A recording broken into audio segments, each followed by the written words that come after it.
Cuma saja yang saya sayangkan kalau aparat hukum juga terpapar, saudara. Ya, terpapar dan ikut-ikutan. Ini yang mengerikan sekali. Shalom saudara terkasih dalam Tuhan Yesus Kristus. Salam jumpa bagi saudara seiman dimanapun saat ini berada di seluruh wilayah Indonesia. Saya berdoa roh, jiwa, dan tubuh saudaraku dalam anugerah dan perlindungan Tuhan kita Yesus Kristus. Amin. Nah saudaraku, saya sedikit ingin menanggapi lagi ya terkait kasus yang lagi viral ya.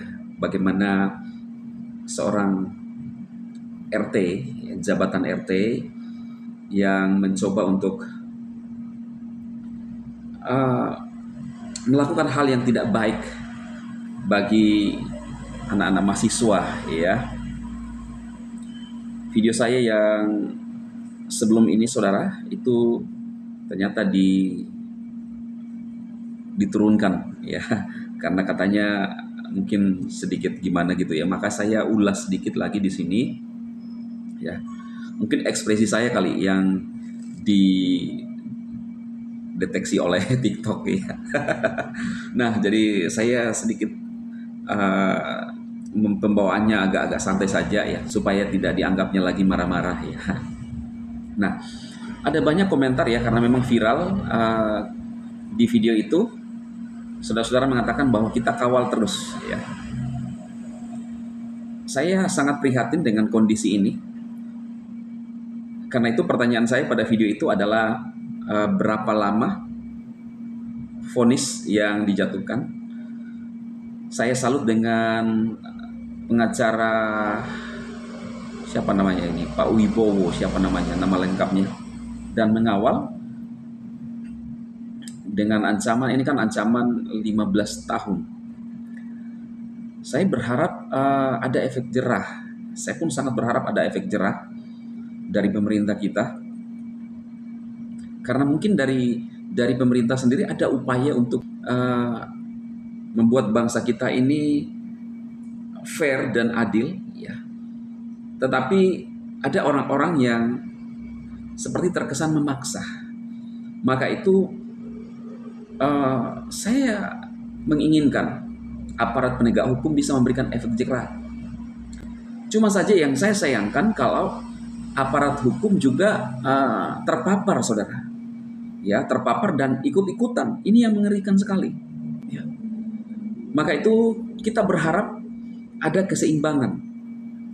Kalau dulu Pak KC generasinya itu, saudara ya, maka dia vonisnya 7 atau 8 tahun. Ya. Kalau ini kan sudah nyata-nyata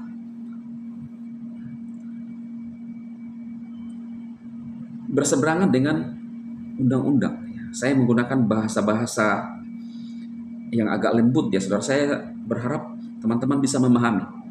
Orang ini, RT ini sudah melawan undang-undang, saudara. Kenapa? Karena menghalang. Konstitusi memberikan kebebasan kepada setiap warga negara untuk beragama dan beribadah. Lalu kemudian berikutnya ada unsur di sana, ya, ada unsur. Nah, jadi menurut saya harus lebih daripada Pak MKC, karena berlapis. Ini pandangan saya, menurut saya, sehingga ada keadilan. Sekali lagi, hukum itu harus ditegakkan secara adil. Bukan berarti bahwa kita ini tidak mengampuni. Mengampuni itu dalam konteks tidak sakit hati kepada pelaku. Tetapi ranah hukum, bagian hukum itu tetap berlaku. Ya, untuk memberikan efek jerah, mendidik para pelaku supaya sadar, dan juga sekaligus memberikan contoh kepada yang lain agar mereka berkaca dari situasi ini dan tidak melakukan. Nah, tetapi kita orang percaya, saya sendiri, saya berdoa, saya mengampuni bagi mereka, karena itulah yang diajarkan oleh kita, saudara. Ya. Nah, jadi ada ranah bagian kita sebagai orang percaya untuk mengampuni, tetapi ada bagian ranah hukum yang harus ditegakkan demi keadilan di bangsa ini. Ya, karena Tuhan juga mencintai keadilan, saudaraku. Ya. Jadi kita kawal terus. Saya akan juga terus berbicara. Saya berharap teman-teman yang mengetahui perkembangannya bisa berkomentar di video saya agar saya bisa mengulasnya bagi saudara-saudara sekalian untuk kita saling menguatkan satu dengan yang lain di bangsa ini, saudaraku ya.